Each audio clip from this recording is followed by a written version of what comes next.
Please be seated. Stories are really powerful things.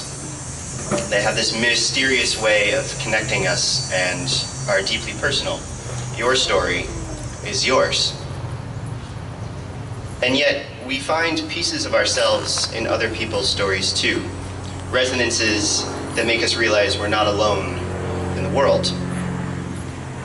Our Christian stories are also our own.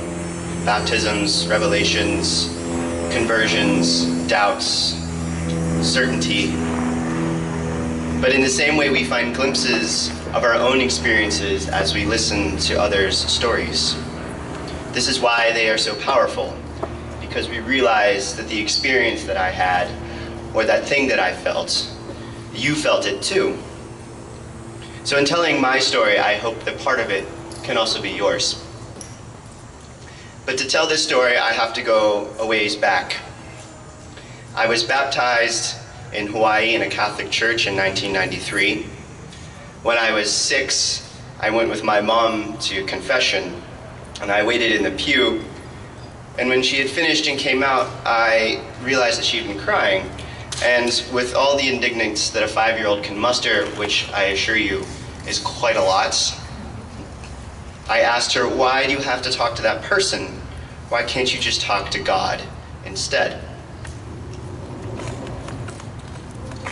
Hindsight is 20/20, but looking back, I think I had a pretty strong relationship with God. I knew who God was, I knew who Jesus was, I knew we went to church and the church was about them in some way.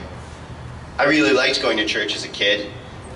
I liked the ceremony, the ritual, the incense, the music. I liked to dress up. I never really participated much. I followed along in the prayer book and such, but I mostly did a lot of watching. But I understood the importance of showing up every week, and besides a rebellious phase for a time throughout adolescence, I continued to do so with my family between soccer games during high school. I went to a Catholic college, and so I had to take religion classes, and I found that I gravitated towards my first one in a way that I couldn't really explain. So I took another, and then I took another, and then I added a second major. And I realized that I found this life in religious studies that I didn't really find in any of my other classes, or really anything else in college at all. Something happened my junior year, and this is really where my story picks up and shifts. I feel like when I look back up to that moment, I was sort of just coasting. I went to church, but I didn't really think too much about religion. I was going through the motions and didn't think about what I believed in. But sometime during my sophomore year, I decided to get confirmed in the Episcopal Church, since I had been baptized Catholic. I couldn't tell you when exactly I realized it, or really even why.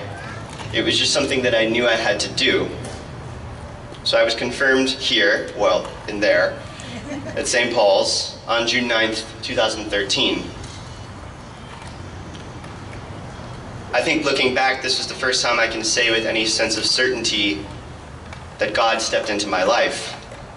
I was doing something and I didn't know why. I just knew I had to do it. This was the beginning of an itch that I couldn't really reach to scratch. During my senior year, I began to respond consciously to this prodding that I was feeling, that I would now call a call from God. I can't put my thumb on a moment in time when I suddenly knew this, but I felt pushed or pulled or prodded towards something. It was and still is this feeling that there's like something just here and you can't quite see it. It's sort of in your blind spot, but not quite. And you know, it just stays there, it hangs out. I really began to think more about what all this meant during my senior spring. I was about to graduate college and I had to do something after. So I began to meet with Father Mike, who was an Edmundite priest who worked in campus ministry. I talked with him about this feeling I was having, and as I was pulled in this direction, he gave me advice on how to pray and listen for God's call that involved a lot of silence and a lack of answers and frustration on my part. And I struggled to follow his lead. I wanted quick answers for the turbulence that I was feeling in what was a turbulent time. But he helped me be comfortable with this deeper faith that I was exploring, and was the first person I opened up to about it. After I graduated, I was supposed to move to Boston and serve with AmeriCorps for a year, but at the last minute I discovered the Episcopal Service Corps, also in Boston. And so I took the plunge, applied at the last minute, and was accepted. And I think, again, looking back, that this is another time when I simply did something because I felt that it was right deep down, that God was pulling me somewhere. The Episcopal Service Corps gave me space and time to discern what to do with this gentle presence of God that I couldn't seem to figure out what to do with. The first Sunday I was there, I went to church. I had begun to participate more and more in liturgy as I got older. I'd started to do the set parts, but I never sang. It was not for me. Too self-conscious, not interested. No thank you, no singing. But that first Sunday in Boston, when the organ started the first hymn, I picked up a hymnal and started singing. I felt so free, praising God in the congregation, like some weight lifted from me that I didn't know was there. As time went on, I realized that I was kind of avoiding perhaps what God was calling me to do. In college, I was really involved with our volunteer office, and I led a number of service trips, sort of alternative winter and spring break situations. As I spent time praying and discerning as I was moving through the year with the Episcopal Service Corps, I began to think about my future vocation in the context of leadership and faith.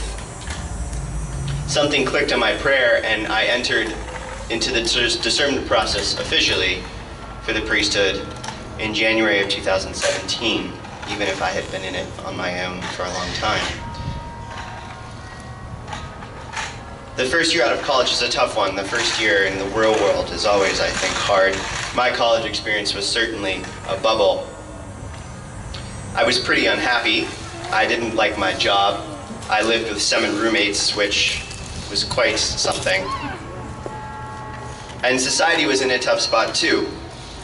It was the year of the election, and no matter what side you were on, political and social division was everywhere. Racism was rearing its ugly head in Boston. And I felt pretty cynical about things as I began to think more about the society that I grew up in. 2 wars, a recession, climate crisis, the rise of opioids in my home state, and people that didn't want to listen to each other because they were different. During this time, Jesus was my rock. No matter how tempestuous the seas got, I could always return to him. I sought refuge in the church. There was a huge Catholic church right across from where I worked, and I would go there before work or on breaks. And I found a home there, even as I learned that for many the church is the last place refuge can be found. I think that is why Christianity matters to me. The institutional church has many failings, this we know. But Christianity is a place where we look at the stuff that happens in the world and point to another way, a way of love, peace, and community. We hope for a future that is better, the kingdom of God that has already come near in Jesus Christ. And that is why I continue to show up every day in a broken world. The idea that God was and is actually someone, Jesus, a person who became human and suffered all the things we suffer, hunger, grief, and death, and celebrated all the things we celebrate, weddings, friends, and family. This is why Christianity matters to me. It shows me another way when I can't see it myself. And that is my story. But I hope that some of it might have been yours too. Growing up, being lost, being found, feeling pushed, feeling pulled, not having answers, maybe having some, maybe having too many, not singing, bursting with song, walking down a path you can't see the end of, seeing brokenness, seeing wholeness. God willing, I will begin ordained ministry in the coming year. But I think that we are all priests, in a way. We are all people who look at the world and say, this isn't the only way. People who serve one another. People who believe that the worst cannot have the last say. People of hope. That is our story.